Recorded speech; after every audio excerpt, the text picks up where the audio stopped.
Bonjour à tous, bienvenue à notre méditation quotidienne. Alors aujourd'hui, ce matin, nous commençons une nouvelle série de méditations. La dernière série était dans l'Ancien Testament, nous aimons bien alterner. Alors cette fois-ci, nous allons regarder un texte du Nouveau Testament. En fait, ce sera une des premières lettres que l'apôtre Paul, Saul de Tarse, va écrire, une fois converti évidemment, va écrire aux chrétiens de Thessalonique.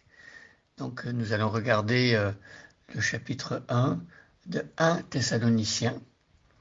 Je vous invite à prendre le texte dans 1 Thessaloniciens. Paul, nous retrouvons son histoire dans Acte 17. Paul en est à son deuxième voyage missionnaire.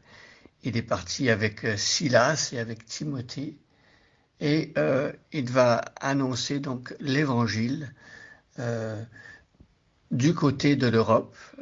Il a commencé en annonçant à Philippe. Philippe est la première ville d'Europe où Paul va annoncer l'évangile. Et ensuite, il va continuer son voyage et il va se rendre jusqu'à Thessalonique. Et là, il va être persécuté. Paul ne va pas pouvoir rester très longtemps à Thessalonique. C'est malgré sa volonté d'implanter, d'enraciner l'Église, parce que Paul, lorsqu'il va quelque part, il aime bien enseigner, en tout cas les chrétiens. Là, il était forcé de quitter parce qu'il était persécuté. Et il va écrire donc aux chrétiens de Thessalonique pour prendre de leurs nouvelles et pour voir comment les chrétiens vont, parce que les chrétiens de Thessalonique, à l'instar des chrétiens de Judée, vont être persécutés par leurs compatriotes et par les Juifs aussi qui se trouvent dans la région.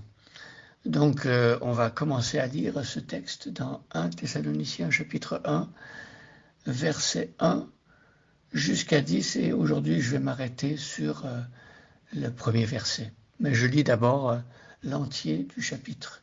De la part de Paul, Silas et Timothée, à l'église de Thessalonique, qui appartient à Dieu le Père et au Seigneur Jésus-Christ, que la grâce et la paix vous soient accordées. Nous remercions toujours Dieu pour vous tous et nous pensons sans cesse à vous dans nos prières. En effet, nous nous rappelons devant Dieu notre Père votre foi si efficace, votre amour si actif et votre espérance si ferme en notre Seigneur Jésus-Christ. Nous savons, frères, que Dieu vous a aimés et vous a choisis pour être à lui. En effet, quand nous vous avons annoncé la bonne nouvelle, ce ne fut pas seulement en parole, mais aussi avec la puissance et le secours du Saint-Esprit, et avec une entière conviction. Vous savez comment nous sommes comportés parmi vous pour votre bien. Vous avez suivi notre exemple et celui du Seigneur malgré la détresse qui était la vôtre. Vous avez reçu la parole de Dieu avec la joie qui vient du Saint-Esprit. Ainsi, vous êtes devenus un modèle pour tous les croyants de Macédoine et d'Achaïe. En effet, non seulement la parole du Seigneur s'est propagée de chez vous, en Macédoine et en Achaïe, mais encore, c'est partout que la nouvelle de votre foi en Dieu s'est répandue. Nous savons, nous n'avons pas donc besoin d'en parler. Tous racontent comment vous nous avez accueillis quand nous sommes allés chez vous et comment vous avez abandonné les idoles pour vous tourner vers Dieu afin de le servir lui, le Dieu vivant et vrai. Vous attendez que Jésus, son Fils, revienne des cieux. C'est lui que Dieu a ramené d'entre les morts. Il nous délivre du jugement divin qui est proche. Alors regardons de plus près maintenant le verset 1. De la part de Paul, Silas et Timothée. Et donc on voit que Paul est un homme qui aime travailler en équipe. Et pour ce deuxième voyage, il n'est pas accompagné de Barnabas. Pour le premier voyage, Paul était parti avec Barnabas, son aîné, qui était au départ le chef d'équipe. Et ensuite, les rôles se sont inversés au milieu du voyage et c'est Paul qui a pris le pas. Maintenant, Barnabas et Paul se sont séparés. Barnabas est parti avec son cousin Jean-Marc sur l'île de Chypre. Et donc ici, Paul, Silas et Timothée vont retourner dans les églises qui ont été implantées, certaines d'entre elles en tout cas en Asie mineure, et ils vont traverser aussi en Europe. Et donc ils se rendent à Thessalonique, et donc ils écrivent ici, les trois, et Paul en particulier, à l'église de Thessalonique, qui appartient à Dieu. Alors on a une vérité importante ici, c'est que l'église de Jésus-Christ n'appartient pas au pasteur. Parfois, on entend dire moi, je vais dans l'église de tel ou tel pasteur. C'est une erreur de parler comme ça. L'église appartient à Dieu le Père et au Seigneur Jésus-Christ. D'ailleurs, Jésus a fait la promesse je bâtirai mon église. Jésus parle de son église et c'est lui qui l'a bâtie. Donc, à l'église de Thessalonique qui appartient à Dieu le Père et au Seigneur Jésus-Christ. Les deux sont mis sur un pied d'égalité et ensemble. On parle ici donc de Dieu le Père et de Dieu le Fils. Et plus loin dans le passage, Paul va nous parler aussi du Saint-Esprit. Donc toute la Trinité va être mentionnée par l'apôtre Paul ici dans ce passage. Donc verset 1, il est question de Dieu le Père et du Seigneur Jésus-Christ. Et Paul emploie donc la formule qu'il emploie habituellement quand il écrit à des chrétiens, que la grâce et la paix vous soient accordées. La grâce, c'était le vœu que les Grecs souhaitaient. On souhaitait la grâce quand on écrivait.